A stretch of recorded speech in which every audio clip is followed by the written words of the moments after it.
Assalamualaikum warahmatullahi wabarakatuh. Selamat pagi anak-anak, apa kabar? Semoga kalian selalu dalam lindungan Allah Subhanahu wa Ta'ala.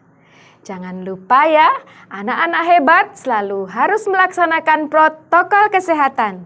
Memakai masker, cuci tangan dengan sabun, dan selalu laksanakan social distancing dimanapun kalian berada. Sebelum kita mulai pembelajaran hari ini, mari kita bersama-sama berdoa menurut agama dan keyakinan masing-masing. Berdoa mulai. Berdoa selesai. Hari ini kita akan belajar materi kelas 4, tema 4, subtema 2, pembelajaran keempat.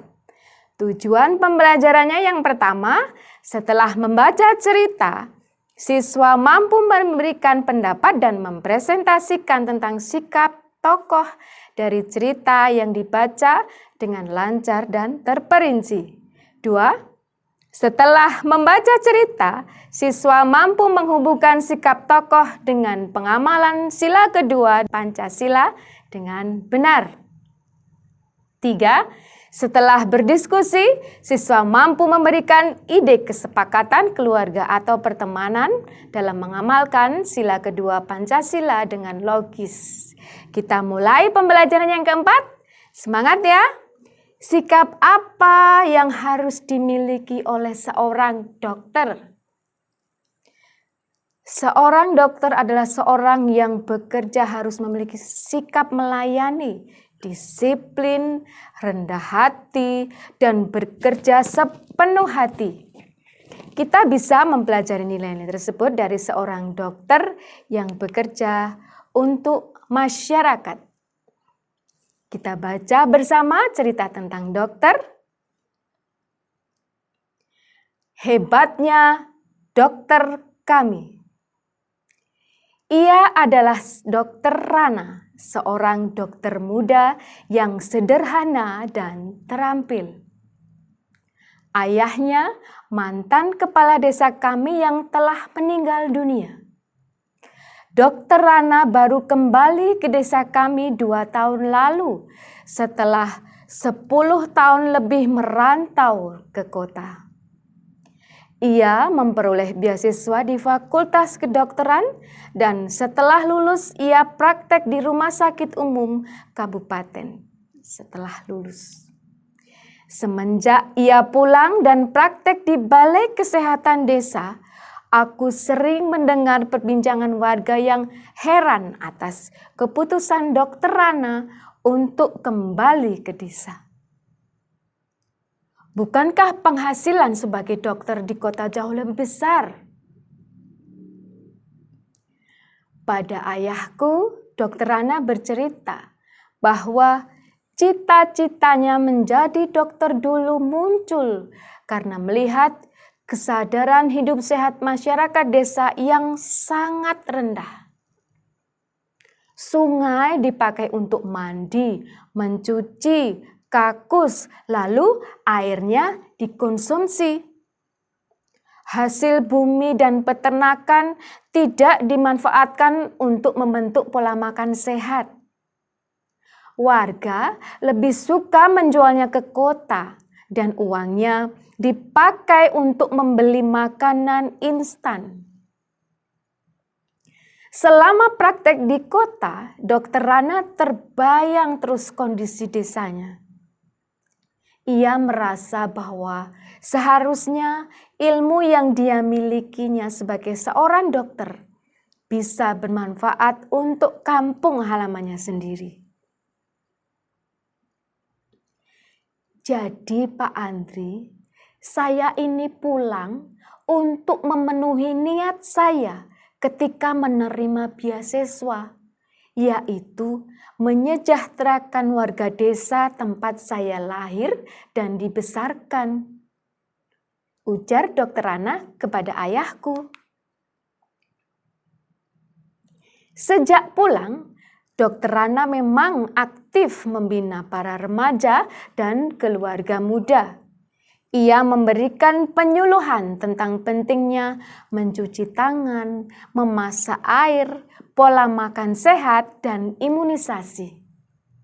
Baginya, generasi muda adalah perantara terbaik untuk menyampaikan misi meningkatkan kesadaran hidup sehat masyarakat desa.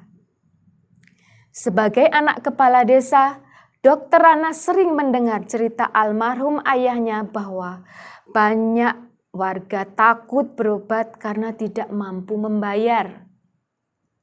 Tak ingin hal itu terjadi, maka diumumkannya bahwa warga dapat membayar jasanya dengan sampah. Ya, sampah. Sampah kering jenis apa saja yang bisa didaur ulang. Botol plastik, botol kaca, koran bekas, bahkan kemasan bekas diterima oleh Dokter Rana. Cara ini membuat warga aktif dan bijak mengelola sampah. Sungguh kreatif dan cerdas cara Pak Dokter mendidik warga. Seperti mendiang ayahnya, Dokter Rana menjadi sosok yang dicintai warga desa.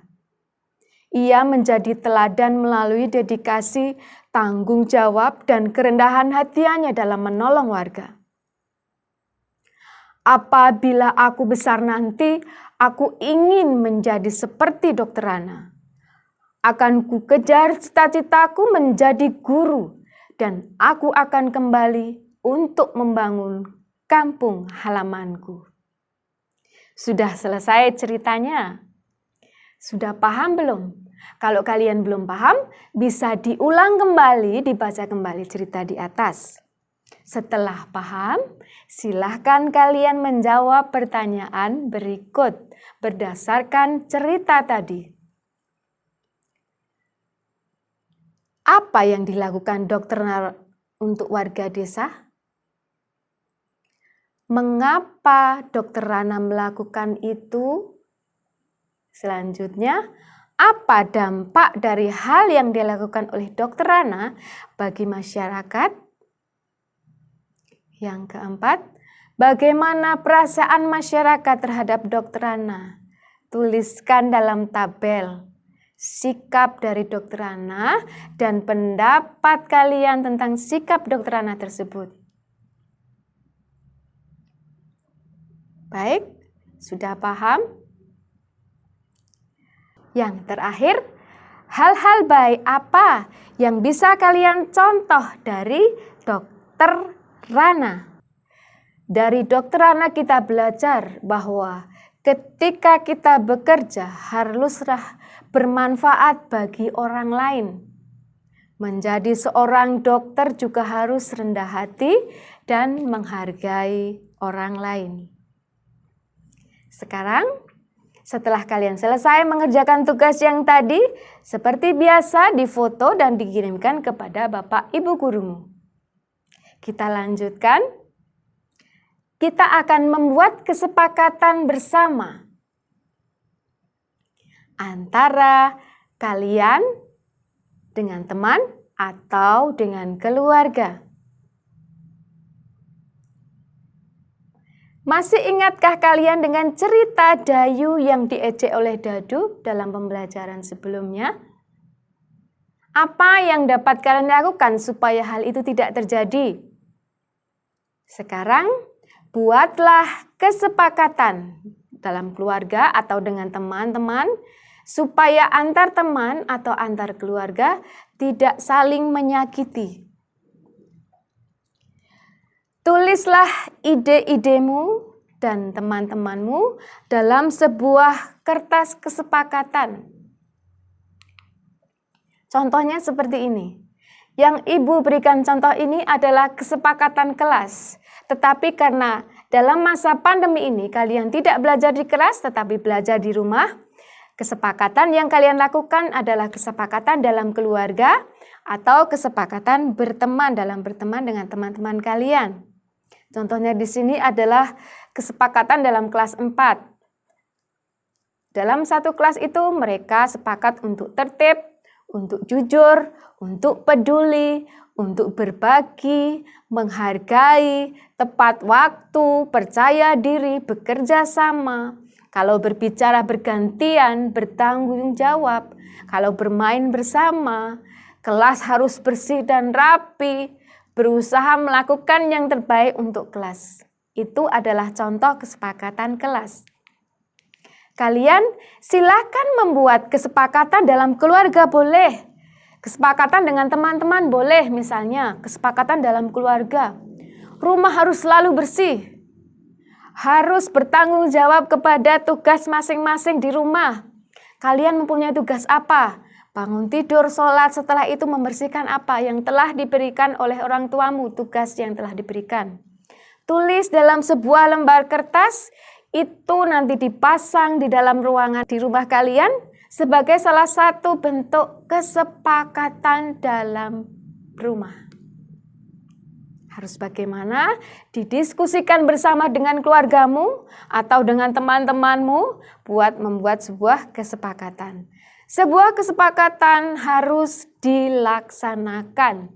Jangan hanya ditulis saja, dipasang saja, tetapi tidak dilaksanakan, tidak boleh. Karena kalian sudah sepakat dalam satu keluarga dan sudah ditulis, berarti harus dilaksanakan. Paham ya?